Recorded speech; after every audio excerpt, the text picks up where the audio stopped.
Across the world, 35% of wetlands have disappeared in the last 50 years, leading to water shortages and biodiversity loss.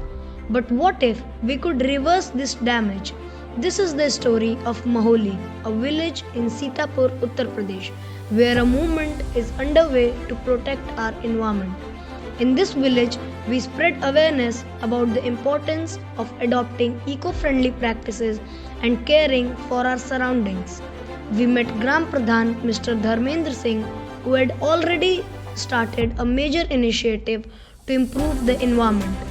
His efforts were visible in the transformed water bodies, and the impact was clear in the lives of the people, including local fishermen who rely on this water for their livelihood. इसको पहले सरकारी बच्चा लाया जाता है, उसको लाके छोटे तालाब में पहले डाला जाता है, उसमें चारा दिया जाता है, उसको बड़ा किया जाता है 2 इंची 4 इंची का, तब बड़े तालाब में छोड़ा जाता है। सबसे ज्यादा पानी की व्यवस्था की जरूरत है। पानी अगर व्यवस्था है अच्छी, या बोरिंग समर हो जाए सरकारी अगर, तो पानी मिल जाएगा।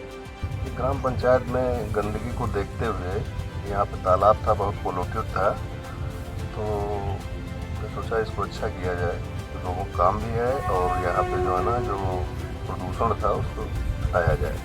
समुदाय क्या, यहाँ के जो जितने आसपास के लोग निवासी थे, गांव वाले थे, उन्होंने पूरा सहयोग किया, उनको पूरी बात हमने समझाई, सब एग्री हुए, सब पूरा गाँव सहयोग में रहा, पूरी पंचायत सहयोग में रही। देखिए अपने पर्यावरण में कौन से बदलाव देखे आप? पर्यावरण स्वस्थ हो गया, मच्छर थे, बीमारियां थीं, लगभग उसमें बहुत ज़्यादा जो है ना देखने को मिला कि बीमारियां कम हुई। स्कूल में बच्चे पढ़ते हैं, अगर उनको स्वच्छता की जानकारी दी जाएगी तो 100 बच्चे अगर पढ़ रहे हैं तो अपने परिवार को तो वो बताएंगे ही स्वच्छता के संबंध में, तो कुछ जागरूकता तो बढ़ेगी, और जब जागरूकता बढ़ेगी तो उसको अमल में भी लाएंगे।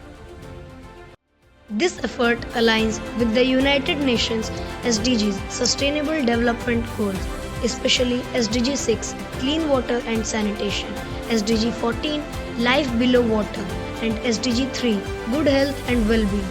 When awareness meets action, restoration becomes possible. Maholi's story shows that no effort is too small.